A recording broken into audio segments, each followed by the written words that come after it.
सुनैना बीमार थी। उसकी बीमारी वर्षों से पीड़ित करने वाली थी। कोई दवा काम नहीं कर रही थी।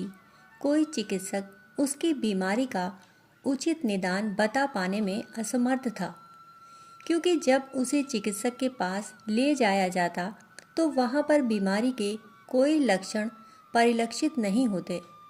वहाँ वह स्वस्थ नजर आती। कई बार तो इस विचित्रता के कारण चिकित्सक का कोप भाजन भी बनना पड़ता। चिकित्सक कहते थे, आप एक अच्छी भली स्वस्थ लड़की को बीमार बनाने पर तुले हैं। और जब उसे घर ले जाया जाता तो उसमें फिर बीमारी के वही लक्षण प्रकट हो जाते। सुनैना की बीमारी की एक और समस्या थी। यदि कोई चिकित्सक उसका उपचार कर भी देता, दवा काम कर भी जाती, तो उस बीमारी के स्थान पर दूसरी बीमारी पैदा हो जाती, जो और भी कष्टकारक होती थी। घर वाले सोचते पहली वाली बीमारी ज़्यादा ठीक थी। उपचार में और भी समस्याएं खड़ी हो जाया करती। वर्षों से पीड़ित सुनैना केवल शरीर से ही नहीं, मन से भी थक गई थी। वह सोचती कि इस भीषण और भयावह जीवन से तो मौत अच्छी है, पर मौत है कि आती ही नहीं। वह अपनी दादी से बोली, दादी, भगवान का यह संसार बड़ा अद्भुत एवं विचित्रताओं से भरा है। जो जीना चाहता है वह जी नहीं पाता, और जो मरना चाहता है उसे मौत नहीं आती। सुनैना की पीड़ा से सर्वाधिक पीड़ित उसकी दादी थी। दादी उसकी प्रिय पोती की छटपटाहट और पीड़ा की अकुलाहट देख देख कर पत्थर सी बन गई थी। उनकी आंखों से आंसुओं के सैलाब छलक पड़ते, परंतु उन्हें वह पी जाती। पोती के सामने दादी रोए कैसे? जिसे ढांढस बंधाना हो, उसके सामने स्वयं कैसे असहाय हुआ जाए। बड़ी ही अजीबोगरीब स्थिति थी। दादी महादेव की भक्त थीं। महादेव उनके इष्ट और आराध्य थे। वह नित्य प्रातः अपनी बच्ची के स्वास्थ्य के लिए महादेव मंदिर जाकर शिवलिंग पर गंगा जल से अभिषेक करती और शाम को घी का दीपक जलाती थी। वह अपने लिए कुछ भी नहीं मांगती। वह तो बस अपनी पोती के निरोगी जीवन की कामना करती। दादी की भावना अडिग थी। वह जब भी किसी के लिए प्रार्थना करती थी, भोलेनाथ उसे अवश्य ही पूरा करते। आज तक उनकी प्रार्थना कभी भी अधूरी नहीं रही, पूरी अवश्य हुई थी। दादी अपने बचपन से भोलेनाथ की आराधना करती थी। उनके जीवन में बड़े से बड़े कष्ट आए, परंतु फिर भी वह अडिग और अविचलित आशा से भक्ति करती रहीं। भोलेनाथ ही उनके सर्वस्व थे। भक्ति भावना से वह भोलेनाथ की उपासना करती। एक बार नहीं, अनेकों बार उनके जीवन में ऐसा भीषण समय आया जिससे लगा कि अब सब कुछ समाप्त हो गया, परंतु महादेव की कृपा से सब कुछ ठीक हो जाता। परंतु उनके जीवन में सुनैना की घटना अनहोनी जैसी थी। ऐसा कभी नहीं हुआ कि कोई बीमारी इतनी पीड़ा दे। सुनैना अपनी दादी से बोली, दादी, लगता है कि मैं बीमार नहीं हूँ, बल्कि मुझसे ज़्यादा तो आप नज़र आती हैं। मेरी पीड़ा तो असाध्य होने पर भी सह्य है, क्योंकि आप जो मेरे साथ हैं। पर आपकी पीड़ा कैसे कम होगी? आपकी पीड़ा का निवारण कौन करेगा? दादी यह सुनकर बिलक पड़ी और उसके सिर को अपनी गोद में लेकर बोली, सुनैना, मेरी बेटी, तुम अवश्य स्वस्थ होगी। तुम भी औरों के समान सामान्य नहीं, बल्कि उनसे अच्छी जिंदगी जियोगी। रही बात मेरी, तो मेरी पीड़ा तो भोलेनाथ हर लेंगे। भोले बाबा तुम्हें अवश्य स्वस्थ करेंगे, और तुम्हारे स्वस्थ होते ही मेरी भी चिंता समाप्त हो जाएगी और प्रसन्नतापूर्वक मैं इस धरती से विदा हो जाऊंगी। यह सुनकर सुनैना बोल पड़ी, नहीं, कभी नहीं। दादी, इतनी जल्दी कैसे जाओगी?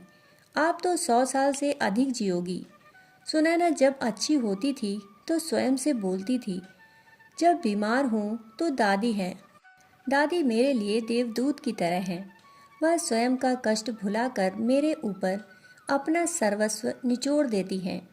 शायद मेरे लिए भगवान ने भेजा है उनको। दादी के बिना तो मैं जी नहीं पाती। दादी ही हैं जो अनगिनत कष्ट कठिनाइयों से ढांढस बंधाती रहीं। उन्होंने मेरी अपार सेवा की। उसे दादी की बात हमेशा पीड़ा देती थी। जब वह बोलती थी, मेरी बच्ची, मेरा काम समाप्त हो जाएगा, बस तू ठीक हो जा, तेरे स्वस्थ होते ही मेरे जाने का समय आ जाएगा। सुनैना के लिए दादी के बगैर जीवन की कल्पना भी नहीं की जा सकती। सुनैना सोचती थी, अभी कुछ ठीक नहीं है तो माँ भवानी के समान दादी हैं, और जब सब ठीक हो जाएगा तो जीवन दादी के बिना होगा। यह कल्पना असहनीय थी। दादी की पीड़ा और परेशानी का कारण था सुनैना की बीमारी। जिस उम्र में सभी बच्चे खेलते कूदते हैं, पढ़ते जाते हैं, उस उम्र में सुनैना बिस्तर पर पड़ी रहती। यह तो भगवान की असीम अनुकंपा थी कि सुनैना दृढ़ता के साथ सभी कष्टों को सहन कर रही थी। इसी उधेड़ बुन में आंखों में आंसू लिए सुनैना को सुलाने के पश्चात उनकी भी आंख लग गई। दादी ने नींद की इस अवस्था में, जिसे नींद भी नहीं कहा जा सकता, देखा कि एक ऐसा दिव्य प्रकाश जिसे देख आंखें चुंधिया जा रही थीं, और बादलों को वह प्रकाश प्रकाशित करता हुआ उनके सामने प्रकट हुआ। उस दिव्य प्रकाश में से उनके इष्ट और आराध्य भगवान महादेव उन्हें प्रकट होते दिखाई दिए। दादी को विश्वास ही नहीं हो रहा था कि वह साक्षात भोलेनाथ का दर्शन कर रही थी। महादेव दादी को देख मुस्कुराए।